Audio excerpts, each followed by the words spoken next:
Oh, I love that music. What is good, everyone? My name is Orlando, and this is Friday Night Flights. We start with a pair of teams making noise in the Pacific Conference. 2-0 Newburgh visiting Glencoe under the lights of Harefield.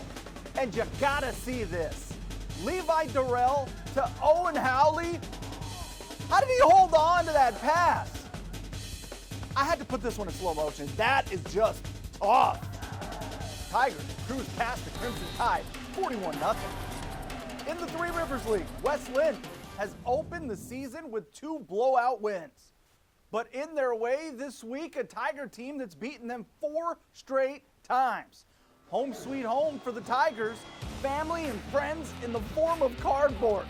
Tiger breaking out the big play, courtesy of Hewitt Sullivan. House call, nothing but green, 76-yard touchdown. All right, man, shrug it off. The Lions answer with a little something. Blake DeBishop hit the wide open Clay Masters, and he gone. 63-yard touchdown to give West Lynn the lead. And they weren't done. Gavin Haynes, he's a regular on the show, and it's because of plays like this.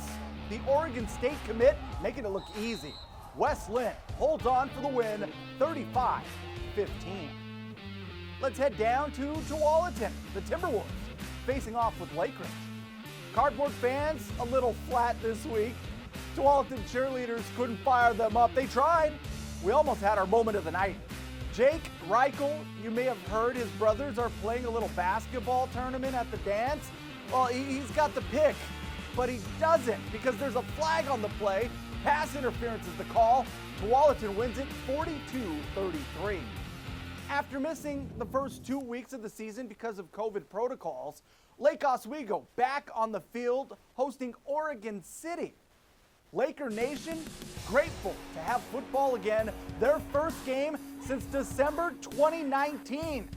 First quarter, Zach Mahan hitting the truck button. Just like that, it's 14-0 Lakers. Go ahead, ring the bell. Second quarter we go. Oregon City answers. Trey Martin to Joseph Shaw right over the middle. OC on the board. And they want more. This is just ridiculous here, folks. Martin to Jalil Heath. Oh, it doesn't get any better than that. Lake O had too much firepower, though. Gabe Olvera with the 13-yard TD, and Lake O debuts with a 42-20 win. Sunset made a statement last week, smothering Mountainside with a dominating performance on defense. It was a 20-0 win, not allowing a single point through the first 2 weeks of the season. The Apollos hosting Westview here in week 3. Sky 8, I see you, but I'll take it from here. Sunset continues to own the line of scrimmage, and they were kind enough to set the table because Caleb Kim came to eat. He feasted early and often, on the ground or in the air. Kyle Jekyll on the money to Kim. Dude was in feast mode. It was all Apollos. Here's some shake and bake for the road. Sunset defeats Westview 49-10. Let's head south, down to Southridge. Mountainside looking for a bounce-back game against the Skyhawks. The Mavericks delivered on defense. Second quarter, Sammy Cohen, right place, right time. The senior gets the pick, stopping the Southridge drive. Then a few plays later, guess who's at it again? You know the name, Sammy Cohen. What's poppin'? Go ahead, ring him up. Mountainside gets a blowout win, 58-2 the final. We got more Friday Night Flights. The Barlow Bruins making their Friday debut, visiting Central Catholic. Let's roll to Hillsborough Stadium.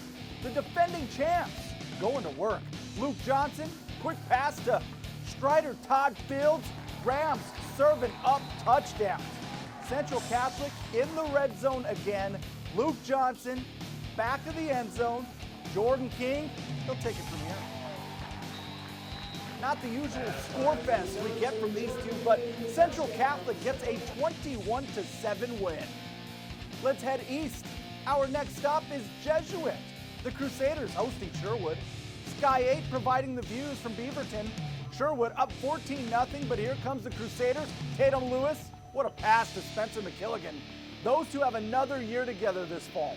Jesuits' only highlight of the night, though, because this one was all Bowman. Jacob Williams kind enough to send out the invitation to the block party. Sherwood takes it 26-7. PIL teams have played exclusively on Saturday so far. We got our first Friday look at those teams this week. The Grand Generals visiting Clackamas, and you gotta love a beautiful sunset, right? Cavalier fans love this. Luke Ash gonna make us break out the fast forward button. 45 yards later, he's got 6 points. Time though to check in with the Generals. Logan Going buys just enough time to find Luke Borkhardt. That put Grant in business. This game was back and forth, but Clackamas pulls out a 19-12 victory. Cleveland visiting Putnam, and our photographers showing off their skills. Isn't that beautiful? Jason Crow, he's got some skills. Playing center field, picks it off to stop the touchdown. The Kingsmen get a win in a defensive slugfest. 7-0 over Cleveland. A little Thursday night action for you. Fresh off a big win over Union, the Skyview Storm hosting Evergreen. Skyview was not messing around. The Clark Coleman to Xavier Owens connection was on point. This is just how you draw it up. They were locked in, hooked up for 3 touchdowns in the first half. But here's your play of the night. Jaden Knapp and Rhett Sarvella showing us how it's done. Sarvella, the one-handed grab. Style points always appreciated on Friday Night Flights. Skyview with the dub, 49-7 the final. Union hosting Heritage. End of the first half, Union up big, going for more, but LaDamian McCord gets the pick. Dude's not even on the roster. We got his name from Twitter. Thanks, Joe Terry. We put him in fast forward, though, because he wasn't done. End of the third quarter, and he's got one thing on his mind, and that's the end zone. Union won this game big, but Heritage landed some punches, and you can see that program building. 57-21 is your final score. More scores from around the region. Mountain View beat Battleground in the annual shootout in Southwest Washington, 34-18. And in Hillsboro, the Century Jaguars are 3-0. They beat Aloha 28-13.